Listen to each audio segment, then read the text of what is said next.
Agora há pouquinho, Priscila, eu trouxe aqui, aliás, a gente vai colocar de novo no ar a reportagem do CNN Brasil Business. A nossa economia cresceu 1% no primeiro trimestre de 2022. Queria que você nos dissesse o que é que isso significa para a economia brasileira, é mais, é menos do que a gente estava esperando, e se isso sinaliza alguma coisa para esse ano tão instável e tão incerto de 2022, né, Priscila? Bom dia de novo.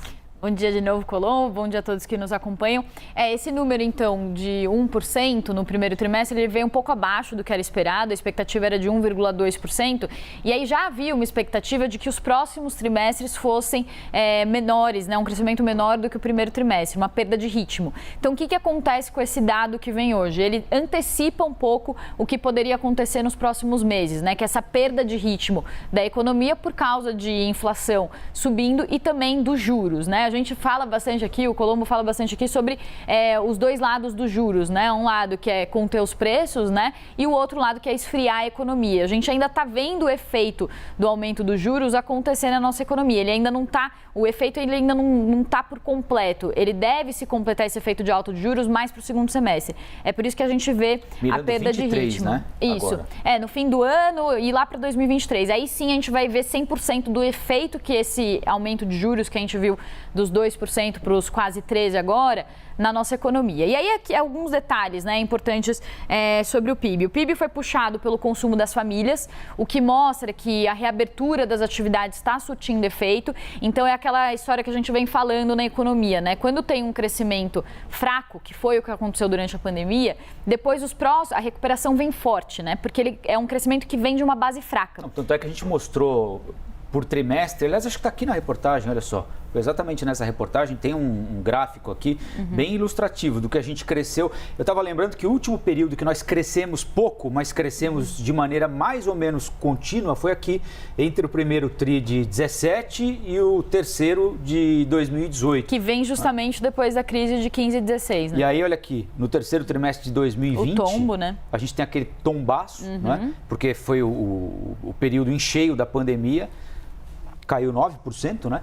E depois subiu 7,8%. Que é o que o pessoal fala que é a raiz quadrada, né? Caiu, subiu, mas agora dá uma estagnada, sobre né? Sobre esse assunto, raiz quadrada, eu não tenho nada a declarar. É que o pessoal fala que é V, você tá falando que tem gente que fala que é I, tem a raiz quadrada, é um movimento, né, que a economia faz.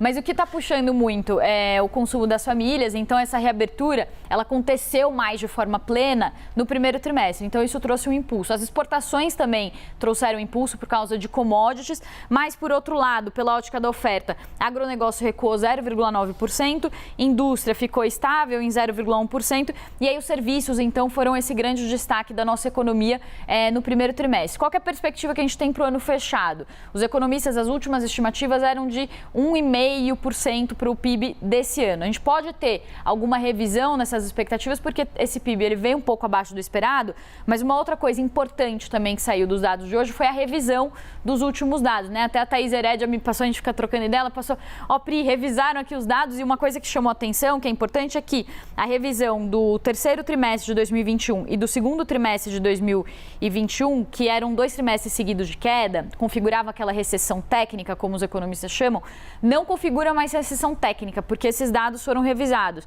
Então, do terceiro TRI do ano passado, passou de uma queda de 0,1 para uma alta de 0,1, e do segundo trimestre passou de uma queda de 0,3 para 0,2. Então, a gente não tem mais 2 trimestres seguidos de queda no ano passado. Até eu não sei se você está lembrado, Colombo, na época teve uma discussão muito forte se deveria se chamar de recessão técnica, porque ficou muito estável, né? Então já tinha uma percepção de que aquilo estava estável, né? O crescimento ali naqueles 2 trimestres. Mas, de qualquer forma, o nome técnico era uma recessão, e aí agora, com essas revisões, isso não existe mais. Né? Tecnicamente não existe, mas de fato é uma recessão, né? Porque... Exato, o efeito que a gente sente é de... Exatamente.